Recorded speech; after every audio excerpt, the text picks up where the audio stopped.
پتاشتا کې سپرلې راغلې دي سپرلې زکه راغلې چې چوسني راغلې پرونی نصیحت راته کول چې شراب حرام دي نن شي خواته د ټولو نړومې راغلې دي پتا چې څوک مین دي مین دي دروغ وایي چې ستا خمارو سترګو نه ژوندې راغلی دی وجامونه دي جامونه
سم سړي له وټ ورکوي چې نور سړي چې را بجلي خو راته ټیک کړي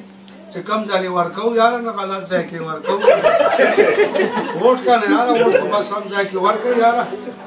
زمین دا ستاسو مثال خو داسې یاره دی یو خر دی ځکه چې بیا بیا کې سړي له وټونه ورکوو داسې ځنګل کې یاره یو زمری ګرځېده داسې لوکې چې ته میخه میخه نه وه مونږ ته لوکې نه بلډ پریشر لو شوی بس پوه یې کار پرېښوده نو داسې سیټ کې پروت و یاره نو بس خوا کې ورسره یو ګیدړ تېرېده نو ګیدړ ته وایي راشه وایي د غیړزیه ټول عمر زمې خره واچومه تېرانه خیراتي وخوري هغه ورته بالکل تابعدار څه خدمت دی وایي شابه د خوراک غم را لوکه بعد د لوږې نه درنه مرم هغه ورته یاره بالکل زم غم درله کوم ته ټول عمر مې خره واچوي مونږ در سره هېڅ پیسه وخورو بس ګیدړ دې خوا شو نو ځان ته غوسه شوي د غیړزیه ځان د پاسه کار کې زما خو په چرګه په چرګوړي کار وشو ته لا خو به غوا مې خبره دا مې سنځي سوچ کې را روان یاره داسې کلي ته رانږدې شوم یو کار ګرځېده یاره انا صاحب چې څنګه کړو نو راشه دنه ښه شی بل نه میلاوېږي خر ته اوچت وروخته یاره خر ټرټ ټرټ چې په لتو شو دا ورته وایي ځان په توکیت کوي ځنګل کې صدر صاحب وریه ما ته وایي چې ته کلي ته ورشه په خپل سور باندې څوک وګوره راوله د ځنګل صدر به کو لکه ما ته چې څوک وایي زموږ کلي کې یاره یې ډیجي دی چې هغه راته سوال جواب کوي چې راشه راشي دلیل نو کار کړی په تحصیل کې 1,000 روپۍ میاشتې ده نو سره د دې ډولکي باندې مور خوشه د خوشاله نه خرلته بس کړی یاره خو په خوشاله وسره ځنګل ته روان شو چې څنګه ازمري خوا ته لړ یاره داسې بوی کول کول چې ازمري په حمله کړه نو دواړه غوږونه ته کټ کړه خار مخ کې ګیدړ ورپسې یو درګه وی ولې تختې وي تخته سړی ته ما صدر کې کمړې مې هغه ته د غیړزیه صدر دوره لوی لوی غوږونه یې تاج بدر ته نه پسرې وي ښه دم ځای ولا بیا راوسته یاره نو بیا خو را خار تیارې دی یاره که دا پیر حمله کوي نو په لیواس ولا زما که سټرټ پد کوي پورې شوې په لته ومه نو با چې خار ولا سي په لیواس ته نه چې مریم لکړه دا لکای ساتي ټوله لکه خار بیا مخ کې ګیدړ ورپسې دی چې لت یاره کړی یا صدر توپ درته راو تختې نه نه بس ته معاملې زنه صدر کېږم یو د غیړزیه صدر سره دوره لوی لکای دا خو دا جوړ کړی وي ښه بیا په دریم ځای ولا راوځي بیا خو ازمري ګیډه ته تاپتل بس چې ازمري څنګه حمله کړو نو خاري ځان ته را لاندې کړو به کار ولا دی ګیډه کې شروع کړ چې ازمري سر داسې دن نشه د ګیډه کې نو ګیدړ تم ټیم میلاوي راشه د سراسي په نه راځي به دي شو سره آرام شوم چې څنګه ازمري شراب شروع کړ ازمري ولا دن نه आवाज ورکړي د دتیزیا دا مازغه په کې غره مالا پرېدا هغه ته کده کې مازغونه دی په ما تعالی په درې ما پیډ راوځي